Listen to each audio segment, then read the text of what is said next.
Today I want to talk to you about a woman who was commanded to do something, but she didn't even know it.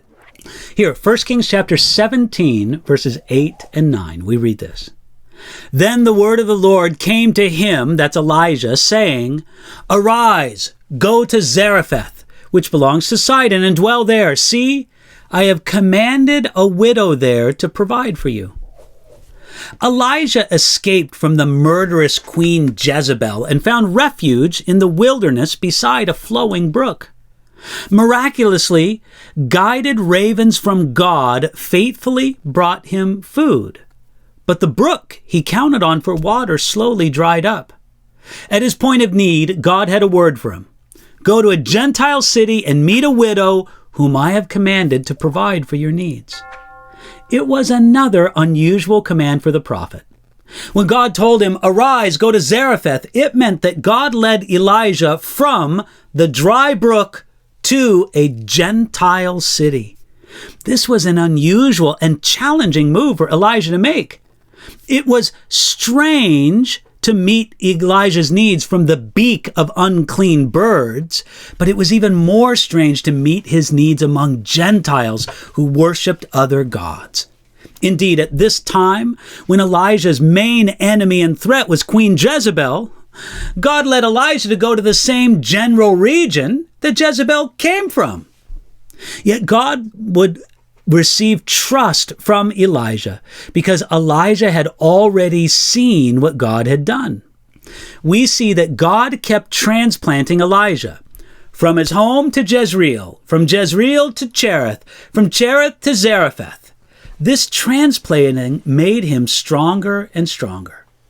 And God wrapped it all up in a promise for the prophet. See, I have commanded a widow there to provide for you. The promise sounded stranger to Elijah than it does to us. Remember that in Elijah's day, widows were notorious for their poverty. God told Elijah to go to a Gentile widow and receive provision. It probably seemed to make more sense to wait beside a dry brook and let the birds bring you the food.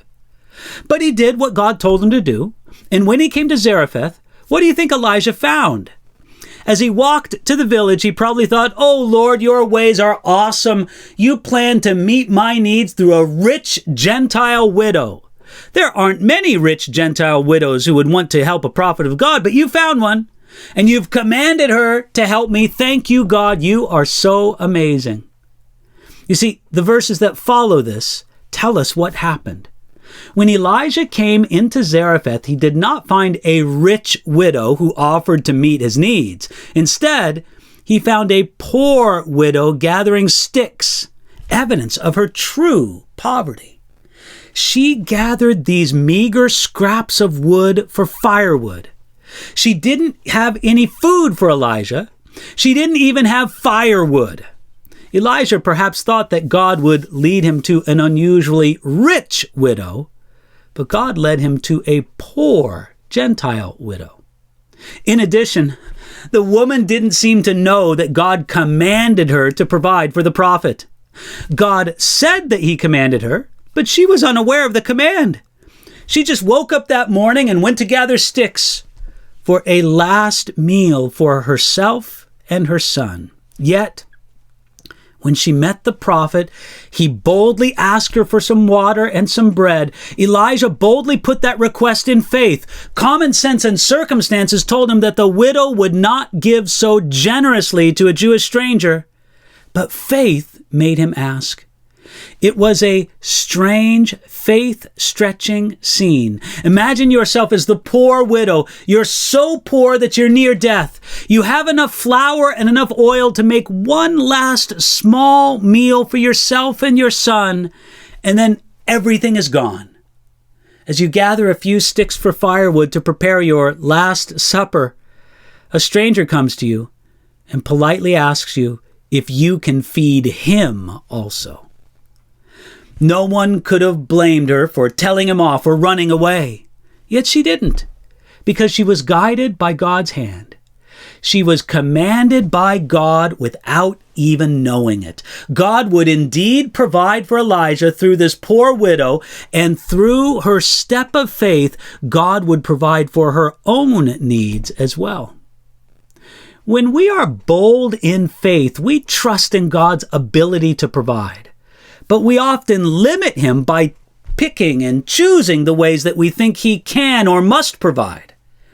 God shows us through this unusual meeting between a prophet of God and a poor Gentile widow that God can provide through unexpected resources. Thankfully, God has resources you know nothing about.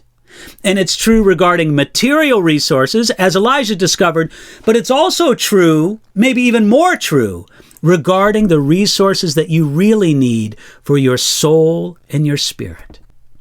Today, let God provide for you from his hidden treasury, but expect that it will require faith to receive it.